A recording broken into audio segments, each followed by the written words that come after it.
Hey everybody, Chad from Boat and Tackle. Welcome to episode 2 of Just Fishing. And today I'm happy to have here with me two guys, two of us. So I guess we'll start here on, well, it would be my left, but technically I guess on the screen he's above me, Mr. Gary Santolini. How's it going, Gary? Very good. Thanks for inviting me. Yeah, my pleasure. Gary and I are fishing buddies. We fished St. Clair for quite some time, and we've taught each other a few things over the years. Yes, right? we have. Right? Yes. Have I taught you more, or have you taught me more? I'll say it's equal. Okay, that sounds like a diplomatic that's answer. the way But now for the person that's the really reason why we're here, the man, the myth, the legend. Welcome to the stage. The lovely. And we have Landry Smith from Rover Baits. How's it going, Landry? Good. That's a lot of pressure. I know. You're living up to it. These baits are phenomenal. Thank you. I had to get you here because all I kept hearing is this guy's such a nice guy. And we met very briefly at the end of last season.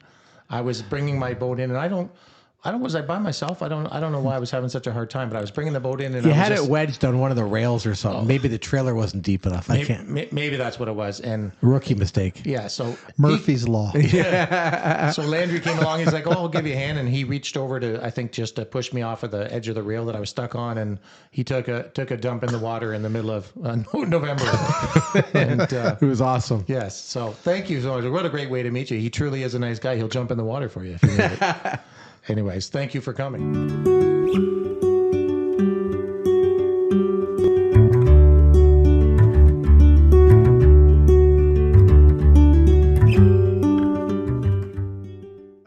Landry Smith of Rover Baits. So those of you fishing St. Clair have been throwing these baits and haven't met Landry, now's your chance to meet him. Say hello, Landry.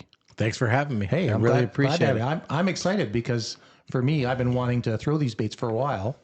And every time I'm standing on the pier and I'm watching somebody haul another fish in with one of your Cisco shads or whatever, I'm getting irritated. So I was like, I need to get my hands on some and meet this guy. And everybody said, he's such a nice guy. So apparently you are. You decided to come. So thank you for coming. Well, thanks for having me. So Looking forward to it. Yeah, you've got an interesting story here. So you've been, I know you were a school teacher. I don't know a lot, so I'm going to ask you a lot of questions. Yeah. You were a school teacher and you obviously started making baits at some point or other. How did that come about? Were you just a diehard fisherman and said, I got to make baits, or, how did this come about? Yeah. The weird thing about me is, I grew up in a hockey family. That was our thing. Okay. My mom was a musician, as I told you. But I've always been really artsy and creative. Yeah. And even when I was steelheading or fly fishing, I've always been making my own rods or my own floats or tying my own flies. So it's kind of in my DNA. Yep. And the business, I always call it an accidental business because that's really, I never, yeah. And I actually think it lends some credibility to businesses too when they're made for the right reasons. My goal was I wanted to learn how to make baits that catch fish. Yep. I wasn't making a bait that I thought I could make money off of. But then gradually I started making some side money and making some baits that people really liked. But initially I made them just for my buddy and I. The first bait I ever made, I was really into drop shotting when it was the big thing, maybe say 10 years ago. Sure. And I started making these little drop shot worms out of plaster of Paris molds and melting down old baits, just kind of messing around. Okay. And then one day I decided, I think I'm going to make a musky swim bait because musky is my first passion. At that time, the only swim bait in the market was the Shadzilla. And so how long ago was this? It was probably about 9 years ago. So 9 years ago. If you went back at my Facebook page, you'd see that some of my rudimentary first baits were out before the Chaos Tackle one came out and the Musky Divisions ones came out. So at that time, it was kind of a new concept to bring a solid swim bait to the market. Right. But the first one I made was just literally plasticine that I stole from school.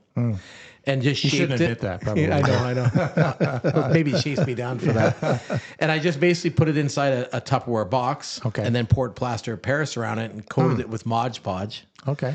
Like a true school teacher there. Yeah. I got all my school supplies. Yeah. And I poured the bait, and it was I thought it was beautiful, but in hindsight, it was pretty hideous. But it caught fish, though, didn't it? Yeah, first trip out, I caught a 46-incher. And the first one I made, actually. Yeah, and I should just, those of you who probably can't see the table, we have a pile of baits on the table here, and I guess we're going to get the walkthrough of the incarnation of how it all started. So, sorry, back to you. So the first Rover paddle tail was actually had a spinner arm built into it. Okay. And I kind of moved away from that, but it wasn't pretty, but it caught fish. Well, that's all that matters. And then that winter, I really kind of poured myself into it. And my dad actually passed away suddenly that winter. And I think that's a big part of the reason why the lures got to be the level they are. Because one of the ways I deal with grief Yep. is I get anxious and edgy. And And I just pour didn't, yourself I didn't into something recognize else, that like, about just to- myself at this time, but I couldn't sit still. I just went down to the basement and just was carving and learning about mold making, because if I sat still and watched TV, I would just Yep. have this anxiety build inside me. So I just started tweaking it, making new generations. And, Yep. and I'm also, like we talked about this, I don't do anything halfway. So it's a constant solving of riddles, like what kind of mold material you use. There's different kinds of silicones that'll give you better or worse results. Yeah, I was always curious about that actually, because Yeah. I see like the tails, the swimming action on one, or you've got to wind this one really fast to get the tail to swim or not. Right. I And mean, I've there's been so trying to many figure all that out. variables Yeah. that I worked through to get to the point that I am now. But like, to give you an idea of the variables, when you're making the mold that makes the bait, my original molds were silicone molds, and you heat the plastic up and pour it in, and then it solidifies. But even the mold material you choose can change how your bait looks. Like my first baits have a bit of a pockmark kind of look to the surface of them. Have you seen that one before, Gary? No, nothing that looks like this. It looks a little bit like It's like a Bondi. your other one that you painted up, Yeah. the Cisco. What Yeah. did you call that one? That jig right No, there. that bait right there. Do you Yeah. want to have a look? I think sure. I think Yeah, I I'll called look that at the jig shad. I got a funny story about that. I'll tell you about that in a minute. But Okay. It's like a cross between a couple of different baits Yeah. that I've seen. so I've always made baits that I want to use. I love the jig for muskies. So that's always been my thing. I asked myself, what could I make for a certain scenario? And it's Right. not always Lake St. Clair. It could be St. Lawrence or Great Lakes. But that's kind of my approach to it. But the first 3 or 4 years was just learning the craft of mold making, how to get clean, consistent baits, and then tweaking my bait. I look for little things like, was it running level or nose down? And then you got other variables like how much weight do you put in it? Where do you put the line tie? Yeah. That's the never-ending quest for perfection, 100%. right? And then like the plastisol, there's different various hardnesses of plastisol. Was that a big process, like learning how to figure out which one you needed? Like, did you Yeah. have to? I did took you, like did a you very go through a ton of gallons of plastisol to figure it out? Yeah, that's the way any business is, Yeah, like where the growing pains of it. And Yeah. like there's a lot of time and money on materials wasted. But it's all part of the journey, and I really enjoyed it. Yeah, you wouldn't have got but to it's this not stage if you Right. didn't keep at it. And like all these things. Gary. Yeah, Like, yeah, for sure. 100%. So all these little learning opportunities on previous baits, what brought me to the point of my nicest and newest bait. Things like how big the paddle should be, the angle of the tail, right. weighting. It's kind of like a culmination of my 8 or 9 year learning curve. So that's how long you've been at it? Like your first prototype was 8 or 9 years ago? Yeah. Wow. And when do you think that you really started to notice that people were taking notice of you? Like, hey, can you make me one of those? Like when your buddies are all calling saying, what are you doing right now? Could you make me a bait? Yeah. I would say probably maybe in the second year of making it. Okay, so that's because pretty early on. the musky community is pretty tight actually, Yes, and then guys yeah. they'd say, "What are you running there? I love that lure. Oh, this guy Landry makes it. You should send him a message." And that's kind of how I just started Right. making them for me, and then a few here and there. And then originally it was covering the cost to make my own baits. Of course.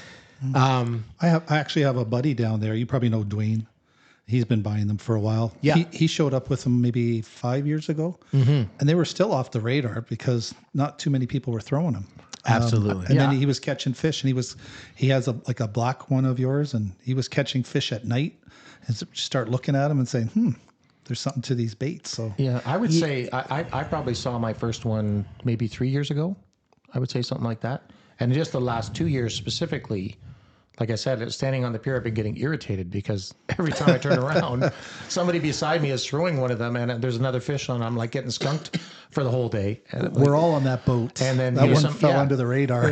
No, I think you, Gary, actually, like I had asked you, who am I calling about these or what do I do? And you gave me Landry's info, and then I sent him a text, just like, how do I get one of these baits? How do I get on the list? You know what I mean? But Yeah, I mean, because I was working full time. but now you're retired though. So Yeah. So my balance of life is so much better now. Except but on it the was- shoreline, not so good. Yeah, exactly. what was that? Sorry, Greg. I said, except on the shoreline, not so good. Yeah. Oh, no. But yeah, so I mean, probably when I was working and teaching, I would make like 300 to 500 of these, and the majority I'd move at the Odyssey, Sure. and then through Messenger and stuff like that. But they were hard to get. That's part of the attraction. People always love things they can't get, but they, like all the swim baits out there, the Restless Rider. Super soft, high roller, definitely has its place and catches a lot of fish. The Shadzilla, you can reel that thing 100 miles an hour or slow. He's got different shallow ones, deep ones. And Mike DeBulsi, who owns Waterwolf, and I are good friends. We cooperate and share ideas and fish together. He's had a lot more issues with his baits being not always tracking true, not always thumping like you want them to. You order a few and you get uneven sort of swimming action. I haven't bought one recently, but I definitely have a couple that the tails don't really swim like I think they should. But I had similar issue with some Restless Riders and other things over and they've Kyle who makes those is he's been tweaking his as well. I mean, this is just a never-ending evolution of it is of what you have to do. Because I know Mike so well, and like he is just such a professional. He knows so much about it, but. That's the thing about the plastisol. It's not always equal, right? You can make a soft swim bait too soft where it actually won't paddle anymore. It just kind of twists around. Yeah. And then you can make it. And the other thing about plastisol is it actually cures after you've made it. So in the first 3 to 7 days, it'll harden up to probably within 10% of its final position. So you have to play the long game on these. And so that's you've why got to work in a certain way, and then you realize after it cured that it's not really running the same. Yeah. So actually, over the 8 years, my baits have gotten softer. But there's a point where it's too soft. So what I typically do, and what Mike does as well, is you pour a bait, you let it sit around for 7 days, you let it sit around for 2 months. And then you make your decision on your plastisol firmness because really by the time people fish it might be a month or two. Right. And then it might harden over the next 3 or 4 years, but minimally, like maybe 3%. So it's adjusting that much over a couple months of just sitting there? It does. It really hardens a lot in the first 2 or 3 days. So what's the process in making this stuff? How many different things before I answer that, I'll just get back to the Mike thing because Mike and I are so close. And so the original Shadzilla, the Noki, they catch fish. They're amazing bait. They've caught more muskies, swim bait muskies, than any other manufacturer. So I know so many stories of people with their PBs and these things. They're just unbelievable baits. I have one of the original Sherbert ones. Right. Which caught so many fish. Right. So the originals, every bait has its pro and con. Mine do too. So the originals, they tear easily, but they catch fish. And his prices are amazing. It's a great product. And then I think in the interest of making them more durable, one extra dip, but then makes them. So he's been from soft to a little firmer, back to soft again, right? So even though Mike's been in the game way longer than we were both always learning. Yeah, he's got his Shadzillas dialed in now, so they all swim perfect. But there was a time where I think he entertained making them a little firmer because people asked for that, but then they don't swim as good as the original ones. The reality is that. And so that's probably what happened there. That might have been the time of when I had picked a couple up because some in the very beginning swam amazing. Yes. And these ones he make in the last, so I don't know how long he's been making this product for, but probably almost 15 years, at least a dozen years now. Yeah. So I think that was just a brief window where, and that's the thing that I've gone through too. Like people have said, it's too firm, it's too soft. And we always listen to customers because they're driving the sales. Yeah. Mostly we listen to the fish though, and those Shadzillas have probably produced more fish on Lake St. Clair than any swim bait. Probably 100%. I don't even think it's a problem. It's a guaranteed. Having said that, I don't say, my swim bait's the best. They all have their moments. Some days they're on that Restless Rider for some reason. Some days they're on a certain color. But like my original baits, these ones here are like my OGs kind of. Yeah. Now what do you call that bait? So this one is called the Flutter Shad, and the reason I called it that is because it doesn't track straight. If you reel this at a certain speed, it kind of wanders a bit. Yeah. I don't think that's a bad thing. That's kind of a good thing. No, and that's my baits calling card. That's what makes mine unique. That's what makes mine different than a Shadzilla. Sure. Or a Restless Rider. I like the fact that you... I'm sorry. Yep, go ahead. I like the fact that you can bring that in ultra slow, and it still rolls, still kicks. Yeah. And Shadzilla's not as much. You have to speed them up a little bit. Do you have some of these in your box then, Gary? I have one. So you've been holding out on me, basically. I have one, and I haven't had luck with it. I've had hits on it. I just haven't been able to bring the fish in. Okay. Yeah, this one doesn't roll as slow as my new one. Okay. It's more of a do everything type swim bait. But that's the thing, that all these swim baits have their niche or their purpose. The Restless Rider, you can just reel that so slow and it stays so high. True. And really I stole that concept from the idea of it. I realized I already knew Lake St. Clair fish in the fall like to feed up on those shad, but I really didn't appreciate the full magnitude of how slow guys are reeling these things. Yeah. And so that's where I took my original design and tweaked it. So the other bait is like the Toddy Tickle Warhammer. Right. It's also a great bait. It has its days too, as will Poseidon. Sure. They all have their place in your box. Yep. To say one's better than the other in a certain situation, one might be. I'm really proud of my products. I put a lot of thought into them, but so do these other companies too. Sure. And I think that, if you're going to go down to Lake St. Clair with only Rovers, that's a mistake. Yeah. I want you to get some Rovers, but we're going to get some. Yeah. You get it back to my journey of bait making. Yeah.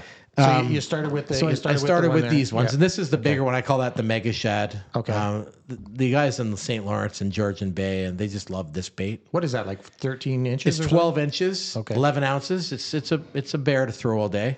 Once again, has that same kind of erratic. That looks really wandering. soft. Is that a softer plastic? No, in that one? it's similar. I longer literally take pictures of the parameters I want to see for the tail bend. Okay.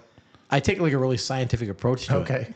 And then I tweak my plastic based on that. You can add softener to it or try different products. But and Mike and Todd and I have been doing the same thing. We're always fiddling with these different products and how we can get that perfect action, that balance of durability and fish catching this. But this bait, I tried to make this unweighted.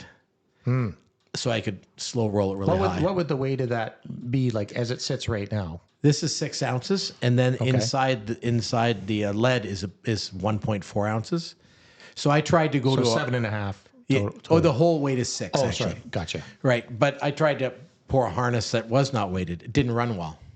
I poured some super softies, and I realized that the angle, the size of the tail wasn't working.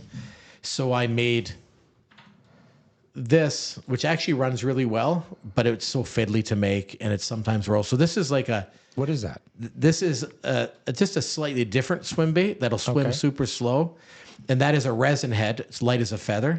And I gave them a few guys in the pier, and they gave it the thumbs down. They're like, it's okay, but they weren't loving it. So but the thing is I learned a lot about.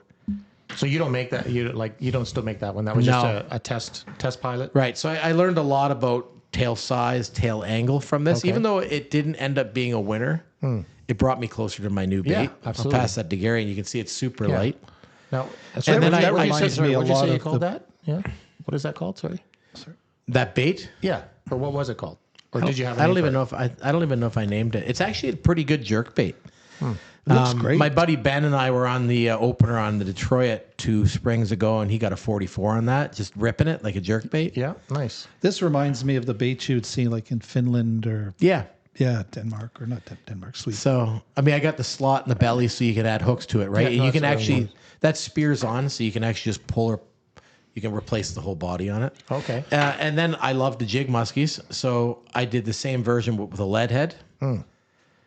And once again, I only make these for myself. They're great jigging baits. I've got some nice muskies on them. You don't want to share the wealth on that one quite yet. It's you get the thing is you get too many products. It's already a one-man show. You get spread pretty thin. We talked about that earlier. Yeah, absolutely. But, you have to have your secrets too, right? Yeah. And my best friend actually, he's always begging me not to share this stuff with anyone. Just keep it to ourselves, Smitty. Right? Like when I brought this new one, he goes, just give it a year. And I probably should have, because the new lure was, but it is what it is. Well, were you going to say something, Gary? No, I was going to say, if you leave it a year and the word's out there that it's a good bait, somebody sees you using it, somebody might try and copy it. And by the time you bring it out, you already see somebody with one. That's true. It came from you. Yeah, I mean, I think at the end of the day, anybody who makes something like this is at risk of being copied in some. You really can't prevent it, so you just even if you have a patent, you have to have the money to fight it. Yeah, and then you also, they change it 15%. Yeah, so. Yeah, what's that? You take the dorsal fin off, and there's 15%. Mm-hmm. Well, look at the Berkeley Corporation. They've been doing it for years. Oh, for sure. And they it's still not get just best them. of show. Everybody's doing it now, especially in the American bass market. Like the swim bait, knockoffs. The swim bait market is huge right now for bass fishing. Yeah, and all of the American companies are knocking each other too. It's not just imported products, right? So it is what. Yeah. So I knew I was on this good idea, and this final. The new Cisco shad that I'm out with is really based on this ended up being a product of these projects. So if you really studied the tail on this one and the tail on this and the tail on my originals, I can see the similarities there. Yeah. You can see that. I really learned a lot about thickness in front of the tail and paddle shape and angle, how soft the plastic needs to be. I also started experimenting with these unweighted baits and realized that if I put the bulk of the plastisol on the bottom, you'll notice it's wedge shaped towards the belly, that it doesn't need weight. This one has a weight on it that we've put on just for you guys, but the weight's just an option. This is actually a weightless swim bait, which gets back to that Restless Rider idea. So I have to tip my hat to Restless Rider. They really, that shallow version was very clever. And this is similar. I think it's only like an ounce difference, actually. I was talking to I think Kyle about that there's only like a 1 ounce difference or something between the shallow and the deep. It's not that much. No, but it makes that little bit of difference, right? Definitely. So and that was the idea with this bait. I wanted a slow roller that would stay high, and I got lucky in that it runs at high speeds as well without weight. Now that's called the Cisco shad, is it? Yeah. So that's my mag Cisco shad, and then the smaller ones there, the exact same design. Yeah. But a smaller version. So the smaller one's 9.5 inches, and then this one's 11. Yeah, so this one weighs 8 ounces without the weight. If you add the weight to it, you're adding about a half an ounce of weight. And the weight is really useful if you want to pull pause it like a bulldog. Sure.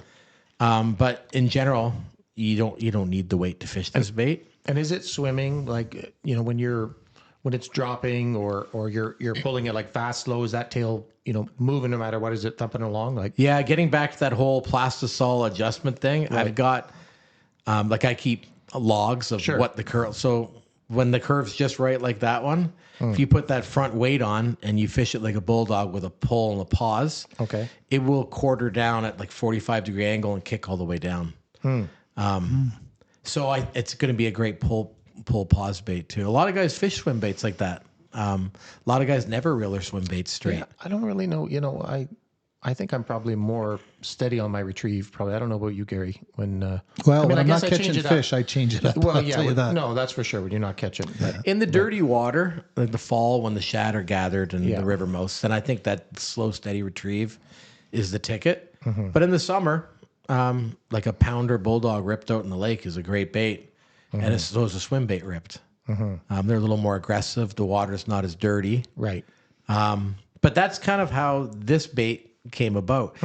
And I asked myself, why is nobody making a taller profile bait? Probably because the taller profile baits are more likely, right? More plastisol and more likely to roll. Yeah. So I really had to get that balance of tail size and thickness and that the way I put more plastisol on the bottom to counteract that. How many of those do you figure you had to make before you actually had it dialed in the way you wanted it? Did you have to go through a lot of molds or do you even want to say? Not really. Well, the funny thing is my original baits, that's the 5th version. Okay, that's not bad. But then I took this and because I actually make my baits from wood carvings. Okay. So I've got a system where I can make pretty much a symmetrical bait. Okay. Maybe not 100%, but 99% symmetrical using some lamination and basswood carving. Sure. And so once I had the 5 version, once I got this dialed in, I made this first try because I just cloned it mathematically. Gotcha. That involved me making a grid, calipers, right? This is where the school teacher came in. Yeah, 100%. But this one was a one-shot deal. So partly because of the 8 years experience and also because of luck. I mean, I took this down to my local river in Cambridge and casted it, and right away was just I couldn't believe it. I knew I nailed it right away. Wow. That's a great So, story. you know, my dad used to always say, my dad was a hockey coach, actually, oddly enough, for his career. It's really weird, but he'd always say, you have to be lucky to be good, but you got to be good to be lucky. So I think that my experience creates a little bit of luck, but yes, Well, yeah, 100%. that's knowledge is power, right? And you have the passion for fishing, so I mean, Yeah. they go hand in hand. I really hated before I made baits when you buy that beautiful bait in the store and then you take one cast of it and you immediately hate it. Yeah. So to me, how the bait functions is the painting and all that stuff comes later. So, I mean, all these baits that I brought for show and tell, they're just part of my journey. I don't make them for sale. I make them for friends, for myself. I love the jigs, so I've got some interesting musky jigs here that have all caught fish. Do you do that in the Thames, Detroit River? A any of little those bit places? because I've been using my live scope a little bit. The jig live scope Oh, you jigging for bought musky is live epic. scope, did you? Oh, yeah. yeah. Awesome. Yeah, Gary and I both took the plunge Just in recently. this last 2 weeks. So there'll be live scope installs going on very shortly. It's a good call. Like, I think it's a great product. It's not the answer to everything. It's been really vilified right now on social media. And that's because when you look at the new tour this year, guys are showing up with 4 12-inch Garmins on their console and it seems a little 4 unfair. at the front. Yeah, rich guy sport. It's turning into. And then there's also guys in Minnesota in particular that are hunting open water fish with like 3 live scope transducers. And they're following these fish around all day and just pestering them till they eat. So I don't use live scope like that. I use it. I can see the exact weed edge as I'm working an edge. Yeah. If you're jigging, it's an amazing tool for seeing and reacting to fish and finding out if you're actually fishing the right runs or teasing them into bite.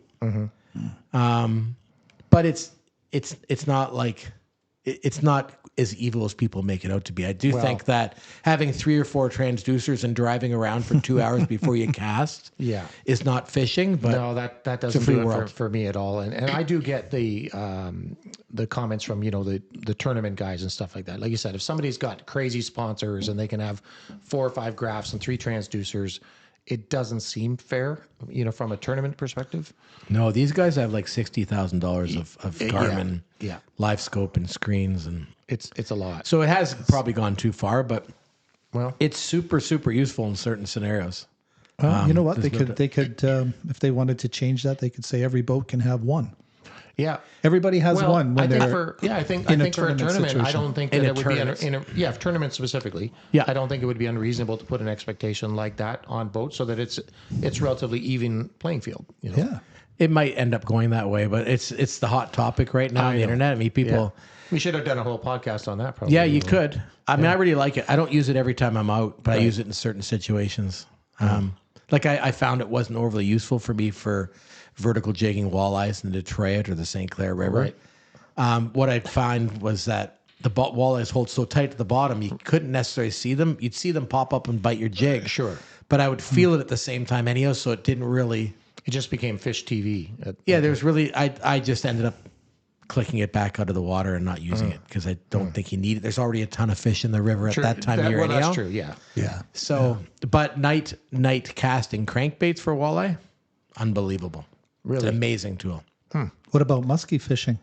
Absolutely. It can be really good at the mouth of the Thames. Is it good for that? Well, here's the funny thing. Would you do that? I guess parked out there. One of the things I found out with the live scope, and not so much this year because this year was not a great year for the Thames. The amount of bait fish and muskies in there was considerably lower for a variety of reasons, probably. But when I got the live scope a couple years ago and brought it to the Thames, I put it on the panoramic view, and when the muskies are in there, you wouldn't believe how many are in there. Like when you have a live scope on, there's constantly one in my 160-degree fan-like area. That's probably frustrating because you see them all there and you're not catching any. Never of them. caught not one that not catching day. Any of them. Not one fish turned and even followed my bait because you can set it up so you can see your bait splash. Right. And I tell you, I was bringing these baits right across them. And I know they're shallow because when you set up the perspective mode, you're only getting that top layer. Right. Not one even looked at it, and no one caught fish that day. But there were a ton of muskies there. So we know that they're there. They're just not eating. Yeah, 100%. To me, that's the use of the tool, though, is figuring out, if they're not eating, why aren't they eating? At least you can see they're there, or they're not. They're putting their nose up at it. At your presentation, and you can change it up. Or especially when I jigged the Detroit, for example, for muskies. You'd be fishing on a day where they're not real active, and you can say to your buddy, well, maybe we'll put the boat on the trailer and head over to Bell River or something. Yep. But with the live scope, what I found was you get a lot of follows while jigging. Why wouldn't you? You get follows while casting too. Sure. Mm-hmm. So it actually just says, okay, we're not getting in this run, but we keep moving a fish oftentimes you'll move 20 fish before you'll hook one in the jig. But if you didn't have the live scope, you'd move off to a different run. So, even at that level, it lets you know, we're on to something. Maybe we'll come back later. There's fish here. Mm-hmm. I could see myself, Gary, sitting out on our favorite ledge there where we like to go and just putting it in front and watching the slope in front of me just to see what's going on. Yeah. It's a really cool toy. Yeah.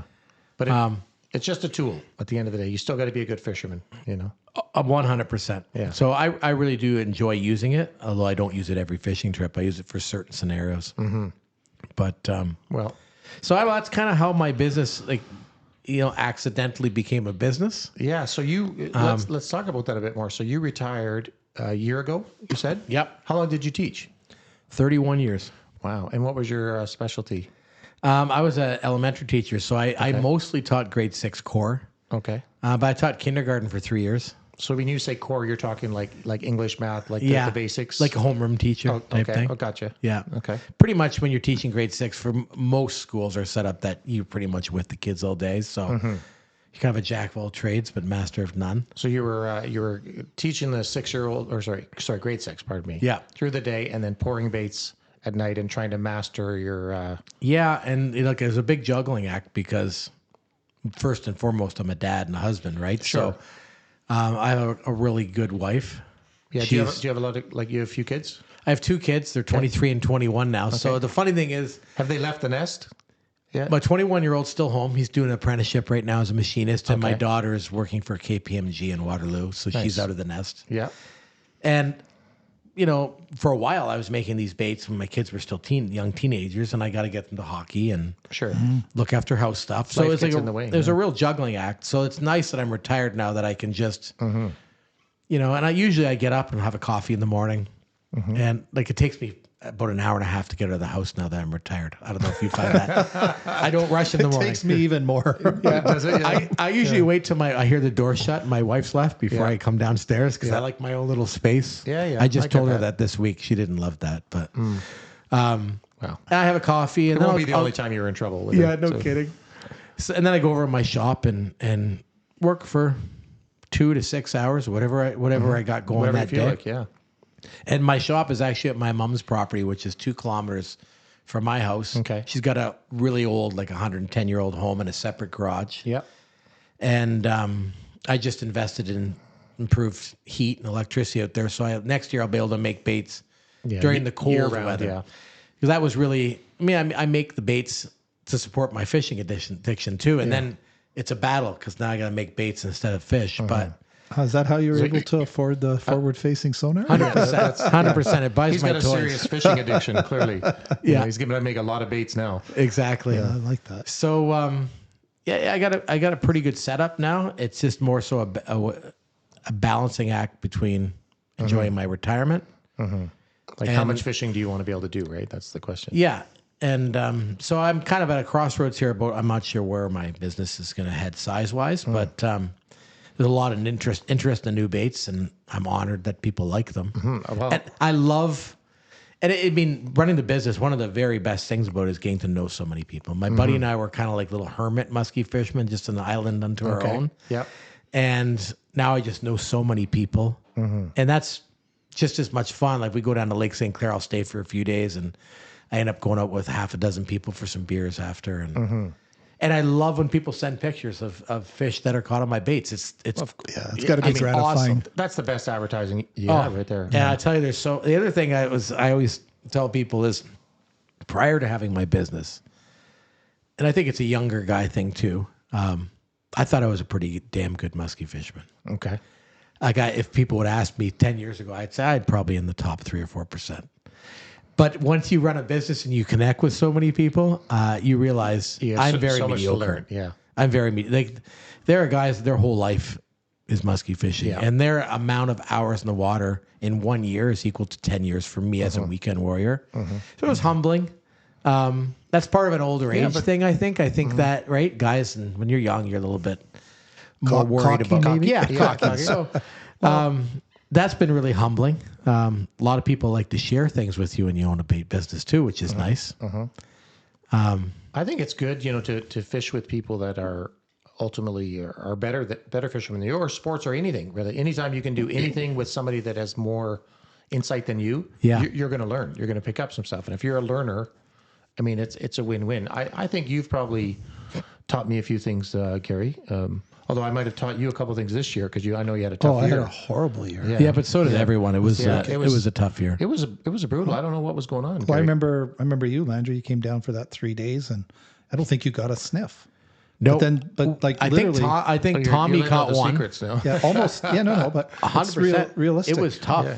As soon as you think you know the musky, they It's so smarten true. you up real quick. And I remember. I mean, I went a couple of seasons where I literally got a couple of fish, and I thought, like, I'm selling all my stuff. This is ridiculous. This year was okay for me, but I've had a couple of tough ones. Well, it's also timing, like, especially if you're a weekend warrior. You can never get on good baits. You go when you go, and then it's the same with steelheading. Oh, you should have been here Thursday. Yeah, well, or if your buddy calls you says it's on fire, you come down the next day, it's already done, right? So I think it's a timing thing. But this year, I think the combination of weather patterns, and really, I've been fishing Lake St. Clair for at least 15 years. yeah. And So you're already dialed in at this point. I did. The funny thing is, I didn't know a lot about musky fishing when we first started fishing it, but we caught more fish. The VHS kill-offs hurt the lake, but it's still numbers and size-wise, I'm sure the best musky lake in North America. It still is. Sure it is. So I think there's a numbers thing going on from the VHS kill-offs, and then this year, last couple of years, the weather patterns haven't been favorable. Like there's a reason the shad move in there. They move in there. Yeah, a ton of muddy water. Just north winds. All that kind of stuff. So I keep a little journal. We've been casting the lake actually for 15 years, and so the best years that my buddy and I have had casting have been when the lake was clear, Right. but the river mows were dirty. Because those shad, they come in there for a reason, for security and for warmth. They like the warmer water.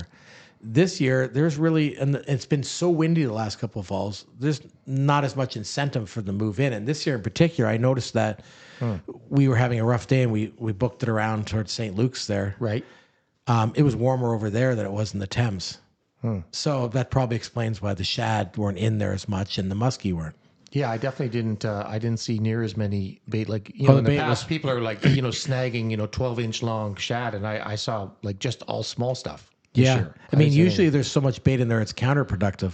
That's You run right. into that problem. Yeah. You have to compete with it. Yeah. So, next fall could be killer. The lake still has really good numbers of muskies in it. And I think the average size of the muskies is bigger than it was 15 years ago. It's a slightly tougher fishery than it was. All the charter guys will tell you that. But it's still a great fishery. We just need, hopefully the weather patterns set up that shad run better for next year. But like I saw Gary down that weekend it was a weekday trip, and Tommy and I fished for 3 days, and I think Tom caught one. And then the following week, he said to me, "We should go down again." I don't know if you know Tom Barry. He's a great guy. I don't know if he's I a do, diehard fisherman. Okay. Loves to go. That's he fishes a lot of hours per year. So I was like, I don't know. He goes, "Well, come on. What else are you gonna do?" Okay. So I kind of went down, but it's a timing thing. We got there, and it had been so bad that when we got there was only one other boat on the river. And I think some You're thinking fish like turn around. Let's yeah. go. So, that's never a good sign. Yeah. Right. So, but I think some fish moved in that day. We set up in the right spot. We had my new baits. It was a combination of the perfect storm, but I don't want to give you the illusion that this is how I fish. Yeah. I get my what handed to me a lot. Sure. It was nice to be on the winning side. Of course. But the first day we tested the 11-inch one. I think I was there at the pier that day. Yeah. Were you out fishing with? Well, Todd came out for a day too with us. I didn't think it was Todd. What's the name of the other fellow? Gary, the Jonah? Yeah, Jonah. No, it wasn't Jonah. It was somebody Wasn't else. Jonah throwing the baits When you got that? Yeah. He threw them the whole season. So Jonah and I fished a little bit together a couple times. We probably bumped into you, but the day we tested this bait and the way we ran the numbers up was with Tommy. But and it's nice to get one of those days like we bagged 12 on the first day I and seem to recall you got a dozen fish on it. 18 on the second day. 30 fish in 2 days. It was insane. It's a dream world. On the large Cisco shad. The large and the small one, the white ones. We just swapped them back and forth all day. So you were just white though, straight white? Yeah, that seemed to be the color of this fall. And then the funny thing was though, then I phoned Todd and said, don't be a pansy, just get your ass over here. We'll go fishing tomorrow. So Todd came up with his buddy. Yeah. And the bite was dead. But the funny thing was, and this is classic because Gary and I and you, we know so many people down there right now. So we decided let's stay one more day. We got 30 fish. It's why would you go home? Yeah. So we stayed on the Saturday. Well, we didn't tell anyone. Like we were keeping it totally low key. But word gets out. And so Saturday morning we got out there at in the dark, an hour before sunrise. And as we're driving out, everybody's heckling us because they've already got our spot. And the bite wasn't great that day. We got a few, but that's just the way it goes. Yeah. Was that the last day of the season? No, I don't. Oh, it might have been. Yeah, I can't Because remember. I came out, I was the second boat out that day, and you were there first in the dark. Right. And you're like, damn it. No, I got the spot I wanted. Yeah. Even though it didn't work out that But good for me. but the bite died off. That's just how many times in your life have you heard, you should have been here yesterday? Some of it's BS, and then some of the times it's true. Yeah. Depends on who's saying it. Yeah. Yeah, I don't pretend like I catch fish all the time. I have my moments. And I'm super streaky. I don't know if you guys are, but I'll have a year where I'm just on fire. Yep. Or I've had stretches where I've literally dumped or lost 12 fish in a row. Yeah, it's the weird. And then I'll land 10 in a row. They're weird. I think some days it's the way they if they're really committed. Yep. Like when we caught those 30 fish, we only lost one, and that was due to Tom's terrible netting job. They literally engulfed it. So those fish were so committed. All kill shots. Yeah. Yeah. And they were actually taking it from behind. Like in the fall, they tend to take the swim baits from behind, but in the summer they headshot them. But they were just choking these things. So they were just really hungry, and we got really lucky. But that just goes to show you never know unless you go. Sorry, go ahead, Larry. Gary. So what happened to the baits after 30 fish? Were they pretty much pin cushions? Torn up? I should have brought the one. Yeah, actually. The funny thing is that I assumed that this bait would not be as durable as my other one because it's a little thinner profile at the back. But the tail's ripped off or something. But it tends to pancake in their mouth when they bite it. So far, the hookup ratio is better on these than any other swim bait I've used. And they survived. Both the small one and the big one pretty much had equal number of fish, and they both lived. Now, we did put them in the ICU every night. We'd go back to the Petite Dragon, lay them out on the table, and use the bait glue. The Petite Dragon. You got to know when to set one aside, right? If this one gets a fish today. So the one that I have, my prototype is still alive, and it looks like hamburger meat. It's chewed. I want to tell you just a quick story about Petite Dragon, since we're talking about that. I've stayed there a few times before we got our cottage. It's nice. It's a nice establishment. It's just fresh out of that 70s show. Yeah, 100%. But my buddy and I think I probably told you this story before, Gary. I don't know. But my buddy and I went down. We drove in from London. We were going fishing, and we had pulled out. We're just you're anxious to get on the water. I didn't have a boat at that time. And so we came, we set up all of our baits. We went in, changed our clothes, got dressed up warm, and we spread out a bunch of baits all over the bed. Which ones we're going to take down to the pier kind of thing. We said, well, we're just going to go into Timmy's or something, grab a sandwich to take with us. So we set them there, and we went over to have a look at something to eat. We come back, not even 20 minutes later, and the owners of the motel had been in our room and rearranged all the baits. She had literally... we came in and all of the baits were lined up in a row on top of the dresser with cardboard underneath of them. And I come in and I'm like, why were they in our room already? And I come out and she goes, oh, I put baits all nice for you. I'm like, why? Why are you in my room touching all my musky baits? I don't like. They go in and out of there. I mean, it's harmless. I think they're nice people. I agree. I agree 100%. But they're just in and out, like knock knock. Here I come. There's no. There's no etiquette as far as entering your customers. I don't think they'll enter when you're in there, but if you're out fishing, they'll go in and all the tidy time. up. And yeah, stuff. I know it's very strange. It is very weird. Yeah, but yeah, Great deal though. Yeah, they made the buttes. Great location. There's baits nowhere were else laid to out stay, beautifully, really. I end up staying there probably 12 days a year for sure. Oh, sorry about probably that. more. Yeah. I have a buddy that sleeps in his floater suit when he goes there. Just want to touch because he's like, there's got to be bed bugs There's been here. a couple of bedspreads in there that I question whether or not they should be in service. Oh my gosh. Yeah, that's dark. Pretty nasty. Yeah, 100%. Yeah. Well, and he legit does sleep in his floater suit. I think that's funny. He kills me. He says nice and warm. You don't need blankets. yeah, that's another level right there.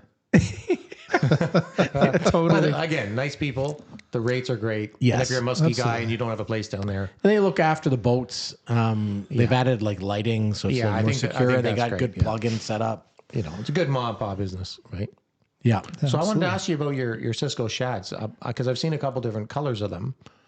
How many colors are you painting? Are you just doing a couple? Because I think I've seen the one with like sort of the bluey gray on the back, sort of shad color, Right. and then I think I've seen one with sort of brown and orange.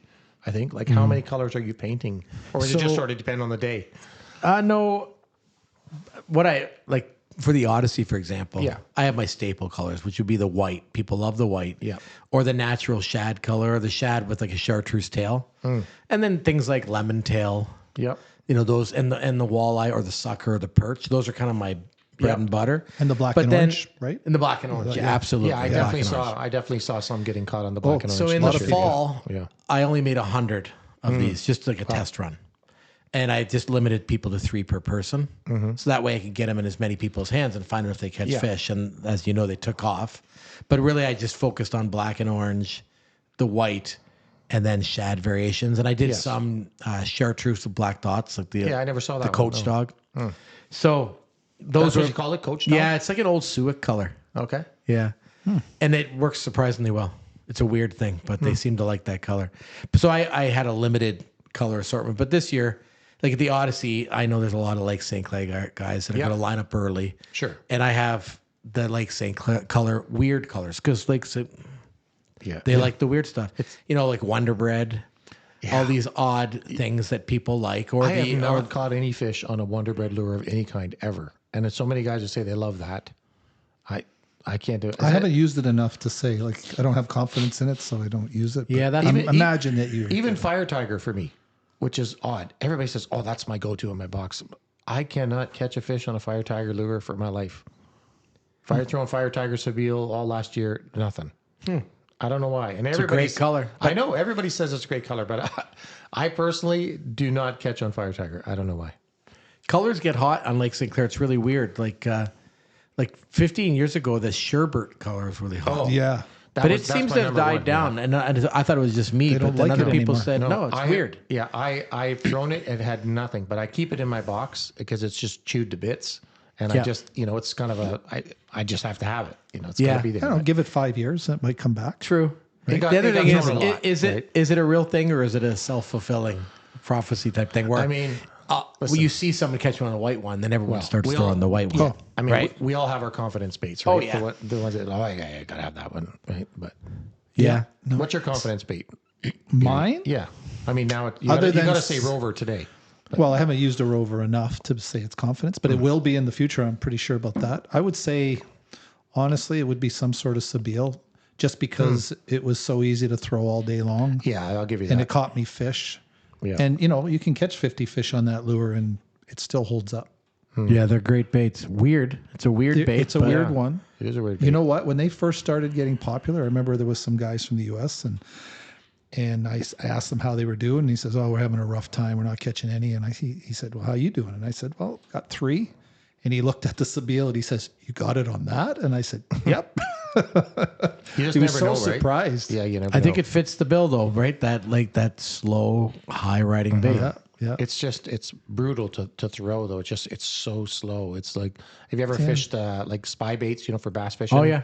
Yeah. It's just I mean, it works great, but it's painful to sit there. It's the same with the swim reeling it bait in. bite though. Yeah. Like I really, even though I'd fished a long time on Lake St. Clair, I'd really underestimated how slow. So that's why I designed this bait. So you can literally just barely turn that handle. A guy by the name of Cole Lowson, he doesn't fish the area much anymore, but he's a good young angler. He was posted up beside me on the Thames about maybe 4 years ago or so. And this guy was just stroking them. It was so annoying. I'm like, what are you doing over there, Cole? It just throwing a restless rider. But then I watched him for a little bit, and I was actually surprised how slow he was reeling it. Just ever so creeping along. And that really planted that seed in my head for the importance of that. I knew they liked the slow bait, but I didn't realize. So how many times when you're fishing and you're retrieving and somebody beside you gets a fish and you look over at them to see the speed? and then something grabs your bait because you stopped. You don't even realize you stopped reeling. Something grabs it. That's true. It's just Lake St. Clair is a really, really different musky fishery than most musky fisheries. So I fish around in other spots too. And you ever fished musky in like Wisconsin or? No, I haven't done any American. I see lots of posts about big fish out of Wisconsin. I've never fished it. So I think you want big fish. Ontario is the place to stay. But yeah, well, I'm not going anywhere. I mean, I got a cottage there, so I'm kind of stuck now. that's not a problem. But St. the Clair's slow a good rolling- lake It's to not a be on. problem. It's a good problem. Yeah, that's right. It's a good problem. I mean, I think your odds of catching a 50-inch muskie and decent numbers of muskie on Lake St. Clair are better than anywhere. I've been to the Lake of the Woods, and I've been out east to the St. Johns River and fished the St. Lawrence, and they all have their reason to go. But if you just want to have muskie fishing that isn't insanely difficult with a chance to catch a big one, I don't think you can beat it. Especially in the fall when you know where they're going to be. You don't have to hunt them down. Right. I think that's why I don't fish it in the summer a whole lot, is because I just like to know where they are. Plus, we like catching other The species summer too. can still be pretty good. Yeah. But the problem with the lake is that the structure is the bait a lot of the time. So, the fish are there on Tuesday and then you go back the next day and they've totally moved. But, back 15 years ago, we just go out to the wall, like St. Luke's area. Yeah. And we just throw pounders and bucktails, and we get between 2 and 10 fish every single day. Wow. Never trolling, just casting. And now you got to go out and you might get skunk one day and get 2 or 3 the next day. It's more like real musky fishing now. Did you? I was going to ask you. Did you get a lot of pike when you're out fishing the wall? Because I've heard a lot of guys get lock into some pike out in that area. I can tell you, like, as much as people think tiger muskies are cool, I hate them. Really? Wow. I think do it troubles me because I'll we be honest, never I like got any looking at them tigers. anyways, They're but- beautiful. Yeah. And they're dumber. They're more aggressive. They fight crazy. I like that. But I worry that they're part of the decline in muskie population a bit. And I don't know. I'm not a scientist. But we never used to get tigers or pike up there. But I've noticed in the last 4 or 5 years, we get tigers all the time now. The farther you go up towards Mitchell's Bay, up in that, the more you're going to see pike and tigers for sure. And back 15 years ago, that area on average was the best casting area. Like the wall, St. Luke's. Everyone's fishing more west of that now without giving away certain spots. No, there's lots of guys like out front of Stony and that, where I am. It seems to be a good concentration of boats casting in the summertime out there. So I think the fish have. The other thing that's happened over the last 15 years is the weird water levels we get, right? So I noticed when the water came up, the St. Luke's, the wall was not as good. Probably it made that whole wall structure less Maybe. prominent, or maybe it made something else better. I mean, I love to fly fish for carp. It's a total weird thing, but I absolutely love it. And when that water went up, it burned all my carp spots on Lake Erie. We had some great, they were like, there was like Mexican or Cuban flats. Yeah. It's almost like bone fishing. And the carp, they're eating these gobies. So now they've become more aggressive. So you used to have to kind of just drop a fly on them, but now you can strip a fly and they'll chase it down. It's really fun. I didn't even know you could fly fish for carp, to be honest with you. Oh, it's the best. I And nobody else got one does on it. a little Cleo last year. No, I wouldn't Right in the doubt mouth. it. Right in the mouth. Yeah, a big one. Really? The Great Lakes carps Interesting. are more aggressive than they used to be because they've clued into these gobies, right? So now they'll chase something a little bit bigger and something that moves. They were eating mostly invertebrates, Right. like mayfly nymphs, things like that. So it's a weird little fishing thing, and then not many people do it, so you don't have any competition. Do you have any giant flies for muskie?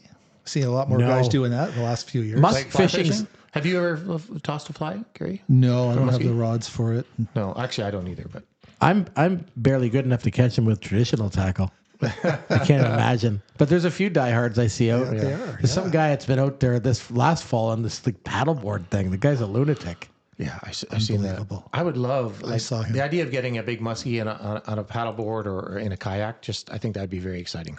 I don't know. I think I'd be going for a swim pretty quick, to be honest. Well, yeah, that's why I don't have one. Right? Well, you have the paddle boards. There's a guy. No, I know, but I mean, I'm not out fishing it. There's a guy that fishes the Thames quite a bit of a kayak guy named Brent. Yeah, I think I've probably seen him around. Great guy, and he's a diehard. I'll be like, why don't you just leave your kayak on the roof, jump in my boat? No, I just like to fish in kayaks. That's his thing. He loves it. Yeah. So here's a question. So I mean, you've had you said 9 years roughly. Yeah. From inception to kind of where we are with these today. What's next for you? I mean, is just going to keep? Are you still inventing? Are you just kind of you got it dialed in now, and you're like just going to keep focus on pounding out a ton more baits, so guys don't have to fight over them on the shore? Yeah. You know? So I'm going to make more baits. Sure. But I'm not going full time or anything because it's counterproductive. It's not really, that doesn't really suit my lifestyle. It's going to take away the fun, right? And you want to be able to still fish it. 100%. Yeah, apparently he likes fishing. That's surprised shocking. by that. I know, it's weird. But the funny thing is that like my creative, like over analytical nature is what has brought me to this point. Sure. But it also sidetracks me. And Nabulsi and I always laugh because he always has these crazy ideas too. He'll send me like, what do you think of this chatterbait or I'm like, dude, you should just keep making shadzillas. You can't make enough of them. People love them, but you can't help it. Like I have this need, but I actually, my plan is for the next couple of years, just stick to manufacturing. Yep. Mostly the Cisco shads, and I'm going to try and keep up with demands with my original baits as well, and try not to get off the track. Sometimes the getting off the track is a bone. But I can't tell you how many products I've worked on, like this one, for example, that were a bust. You always learn something out of it. But I think I'm going to stay in my paddle tail lane and just sell the Cisco shad, my originals. I mean, this bait runs amazing. This pull bait, this one's unweighted. What are you calling it? A pull bait?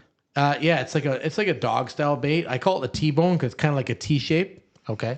So I designed it so all the weight of the plastic's on the bottom, and it's got a really thin top, so it doesn't need weight. You can fish it right below the surface. When you pull it, it'll pull and then turn sideways. Okay. Kind of like a tube would. Okay. And I love to fish tubes for muskie, and then I've got weights you can add to it. So like I think this is a great bait. It doesn't really help my business any. I was originally thinking about selling them. Probably just going to make them for myself and maybe promos, fundraisers for Muskies Canada. But I'm really proud of the bait. I think it's really nice. I've decided to just stick with my basic paddle tail line. Right. My bread and butter. That's what Rover Baits is known for, the paddle tail. That's very different, eh? It's beautiful. Yeah, it's got a little spot. You can put top hooks on it too. So if you want, you can rig it with only hooks on the top around weeds. So, so I always have these evil ideas, but they're not necessarily good for my business. Yeah, but I mean, that's the creative in you, though. You have to have that gene, or you're never going to. Yeah, it's not going to work. I've sort of shifted my focus from that. Like every winter, I'll get some little project carving, a new bait idea. But this winter, I focused on getting more molds of my Cisco shad, so I could work less and make more. Make more baits in the same amount of time. So I've doubled my ability to make baits per hour. Right. And so that's my new thing right now. Now I feel like I'm really OCDing about production and like how can I streamline my business so I can fish lots. Of course. And still make enough baits. That's what it's about, Because really when I was making my originals, it was a tough grind. Like I told you, there are a lot. The original ones are harder to pour. Right. They take more babysitting. If I want to take a lunch break, I can't necessarily take a lunch break because I got to top up this bait. Whereas this bait, it's just a pour it and I can walk away. Nice. And I also have more molds now, but those molds are expensive. Yeah. I've put at least $15,000 into my business this year, which is to a lot of people doesn't sound like a lot, but for a small business, it is. Sure. And it's a leap of faith. But in the end, I wasn't really enjoying making baits last year. It was like so intense. I think I had a bit of a retirement hangover. I don't know if you guys have noticed that, but when I first retired, I was really tired. Like it just didn't really feel super motivated. And I'd go over and pour baits. I'd be like, man, I'm just hating doing this right now. And part of that was, I think, that the retirement hangover. Sure. And also the baits took so much focus to make. These ones are so much easier. And it's not much fun pouring the baits. The painting part's the most fun. Yeah. Because then you see them come to life. Well, the painting, and then also having people reaching out to you, like you said, and sending pictures, fish pics. And you get excited. I mean, it's the same for me with our Trax Tech gear, and guys like, oh my God, I love this, rod tree or whatever. I love it when somebody sends a picture of their boat. Oh yeah, it makes you feel really. It makes it feel worthwhile. I just installed everything, and oh my God, it looks awesome. Yes. I mean, that's the payoff, right? That makes all that bait pouring. Yeah, I think we're very similar in that. Yeah. Like to me, it's not, because I started this business as like not a business. Yeah, well, me too. To me, I more so care about relationships, and like I have a lot of pride in my product, as you do. So it's not about the money. It's nice to make money to support your addiction. Absolutely.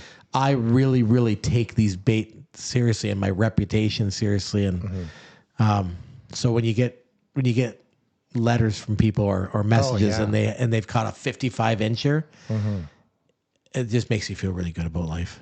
Yeah. And then there's people, there's guys out there like that are bagging 55s a lot. Like, I mean, there's some guys that are just animals. I can't tell you how many fish. You're almost there on the 55. You're working on it. Yeah. Where are you at right now? 52 3/4. Oh, on his boat. Yes. Nice. Yes. I take credit as the ultimate net man on that particular day. We literally couldn't lift that thing over. Like, it was so fat. He had it netted. And he looks at me and goes, Gary, I can't bring it in the boat. And I said, really? Like, you need to help me. So I had me. to go and help him. You need to help me lift it and over. Pictures don't do these fish justice. It really doesn't. Biggest fish I've had in my boat was 53. It wasn't mine. The picture doesn't even, they just look humongous. Especially he hooked that on the 8. He's like he hooked an alligator. It's gigantic. Yeah. And so I can't even imagine catching a 55 or a 57, but there are like, if you talk to Mike Nabulsi at Waterwolf, he's got countless customers that have got 55 plus inches on his baits. Countless. But not from Sinclair, though. No, there's not. There's not really many super tankers. The super tankers are coming out of G-Bay and some of the rivers out east. And, like the North Channel and some of those inlets. That's where they're getting. Seems to be a lot of nice fish being caught in the Montreal area. Like, I noticed that I'm getting a lot of customers from that area ordering stuff from us, musky guys. Yeah, there's. I don't know. I've never fished up there. There's some super big fish out east. Yeah. I haven't bagged any giants, but I lost a couple of real nice ones last summer. But that's the way it goes. Okay, so that's cool. So we've seen a ton of your baits. You've sort of talked about how it all started and where you are at now. Here's the big question. So everybody that's out looking for a Rover bait, how do they get a hold of you? Where do they find the baits? Like, what's the story? Fill us in. How do we get these things? Well, I'd say the best thing to do is follow my pages, my Rover Baits page on Facebook and Instagram. And then I'm probably going to do an announcement at the very start of May that I'm open for business again. Okay. So, as you guys know, I've been waiting on some harnesses and materials, so I'm finally up and rolling. Right now I'm making for the Odyssey show. Okay. And then I'm going away for a couple weeks. So if they send me a message through Facebook Messenger or Instagram messages, and as we talked about earlier, I might actually be opening up a store through my social media too. Nice. So I'm not 100% sure how the ordering is going to take place because I need to adjust to streamline my shipping a bit. Sure. But the main point here is I will be able to make baits from May and beyond. And one thing worth mentioning is the worst time to reach out for baits is always when people reach out for baits. Yeah. When they're in the middle of fishing? In the fall. Yeah. I always get a million Lake St. Clair guys message me in the fall. And that's the worst time to message me because at that point, I'm not making baits. Well, I was going to say, you're fishing in St. Clair at that time. 100%. Right? Yeah. Or whatever. I go up to the French every fall and a couple other spots. So, yeah, if they get a hold of me anytime from May throughout the summer, they're golden. If they wait to the fall, it's hit or miss. Well, So you heard it here first. If you want a Rover bait, do not call him in the full. Gary, you have anything last minute you want to add No, any of this? thank you very much for coming here. Yes. It was fantastic. Yeah, thanks for having me. Thanks for coming. It's nice fun. to see the baits and learn a little bit more. And I tell you what, I'm most excited. I actually have one in my box now, which is great. I've been waiting for a couple of years. So Nice. So that's awesome. So thank you again, Landry, for coming. Thank you everybody for watching. We'll see you next time.